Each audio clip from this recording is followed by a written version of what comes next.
Wa qala Allahu ta'ala fil Qur'anil Karim, a'udzu billahi minasyaitonir rajim, wa yunazzilu 'alaikum minas samaa'i ma'an liyutahhirakum bihi al-ayah. Wa qala Rasulullah sallallahu alaihi wasallam, innal ma'a la yajnubu al-hadits. Materi kajian Bapak Ibu melanjutkan upaya telusur jejak petunjuk Rasul sallallahu alaihi wasallam di balik kitab Bulughul Maram. Masih pembahasan kitab Thaharah babul miyah, memasuki hadis yang ketujuh dan seterusnya. Kurang lebih sekiranya waktu mencukupi.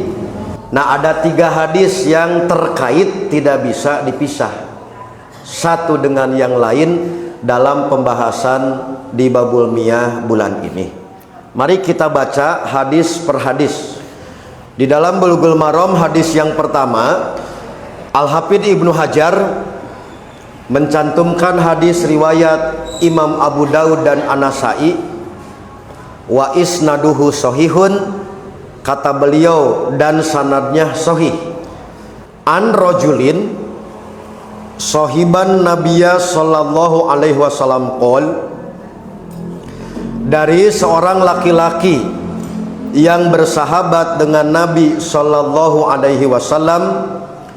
Qala, ia berkata, naha Rasulullah sallallahu alaihi wasallam antad tasilal mar'atu bipadlir rajuli.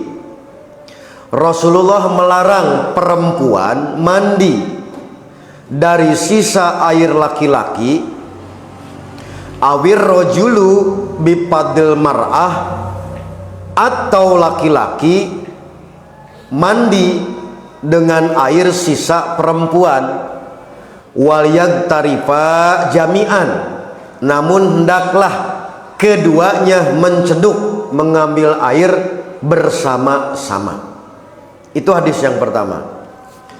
Hadis yang kedua, Al-Hafidz Ibnu Hajar juga melampirkan hadis Ibnu Abbas, riwayat Imam Muslim, dengan redaksi anna Nabiyya sallallahu alaihi wasallam kana yagtasilu bipadli Maimunata radhiyallahu anha, bahwa Nabi mandi dari air sisa Maimunah.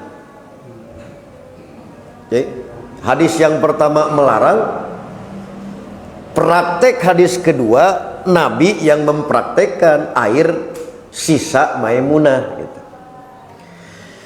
Yang ketiga, Al-Hafidz Ibnu Hajar juga melampirkan hadis lain yang memiliki fungsi yang penting dalam kerangka menempatkan kedua hadis pertama dan kedua yang sepintas seperti bertentangan, yaitu kata Al-Hafidz, wali ashabis sunan, dan menurut para pemilik kitab sunan.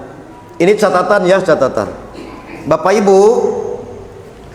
Kalau kita gunakan istilah sunan dalam konteks masodirus sunnah, sumber-sumber hadis itu banyak. Bukan hanya sunan yang tercover dalam istilah kutubus sitah ya. Kan kalau dalam kutubus sitah yang disebut tadi kitab sunan itu Sunan Abu Daud, Sunan At-Tirmidzi, Sunan An-Nasai, Sunan Ibnu Majah. Berarti 4. Tapi kalau ngobrolkan sunan, PR ke orang Tasik. Coba jumlahnya ya sabaraha. Lamun bulan hareup tersetor, malah bisa balik. Kunci panitia.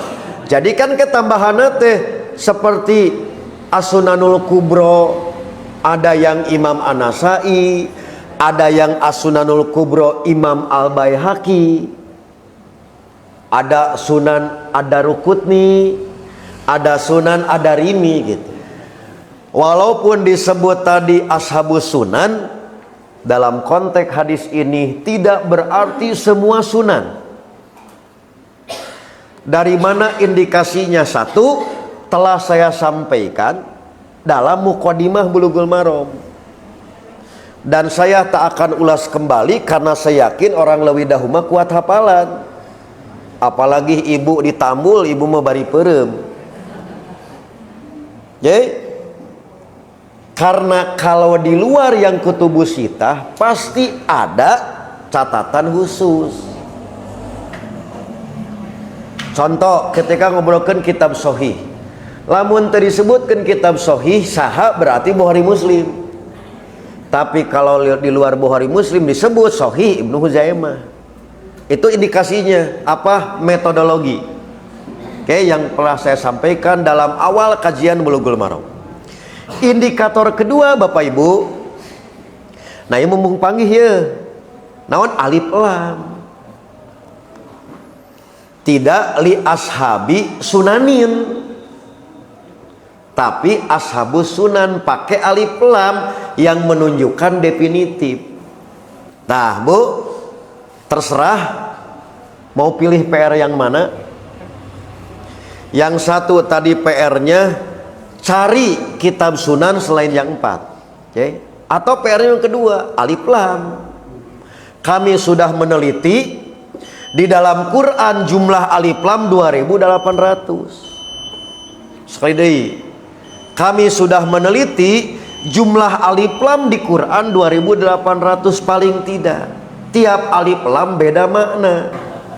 Nah itulah indikasi alif lam. Jadi punten Bapak Ibu, ieu mumpung aya budak ngora, ketika membicarakan Quran Sunnah, sahuruf demi huruf nate itu bermakna. Halo, contoh, mumpung panggih we, sok resep gitu, ngabibita orang Tasik teh gitu. Contoh Bu, kamari di Ciamis pembahasan saum Muharram, di luar 9-10, antara tadi 10-11 dan 9-11. Dari mana pemahaman adanya 10-11 dan 9-11? Dah hadis nama teu aya Bapak Ibu. Pemahaman dari wau dan au. Coba Bu tinggali. Di satu riwayat pakai wau, gitu Bu. Salapan, tasi, wa.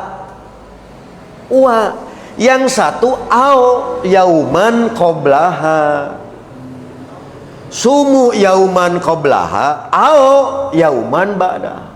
Gara-gara tinggali wau jeung au. Halo. Jadi tong anggap enteng, punten pisan. Kalau kita baca Quran tidak boleh terjemah saja. Maca sunnah tidak boleh terjemah saja, karena ku terjemah mah nu kieu teh teu kakodok. Maka tetap perlu maca terjemah, selalu ada teks Arabnya gitu Pak. Jadi maca terjemah Quran kedah aya teks Arab Qur'ana. Maca hadis kedah aya teksna. Karena di situ sekali lagi, terkadang dari huruf yang kecil inilah bisa menimbulkan makna yang besar gara-gara nuleti. Siap Bu? Oke, jadi sekali lagi, nama poho sim kuring mah. Bade asunan PR-na bade 2800. Alif lam. Halo? Atau wau jeung au. Paham Bu? Nah, wonten Bu, saya pribadi beruntung dibina di Persatuan Islam teh kieu Bu, nikmatna teh naon? Apik orang tua kita itu. Cermat. Perkara nu ceuk urang sepele teu pira tah oleh orang tua selalu diingatkan. Terkadang tinu leutik eta justru menimbulkan masalah besar gara-gara nu leutik. Tak itulah pentingna sakali urang diajar Bulughul Maram, bukan sekedar belajar istinbat hukumna, tapi sampai pemilihan hadis yang dilakukan oleh Al-Hafidh. Maka maca Bulughul Maram teu cekap terjemah wungkul, kedah ditingali we jeung Arab.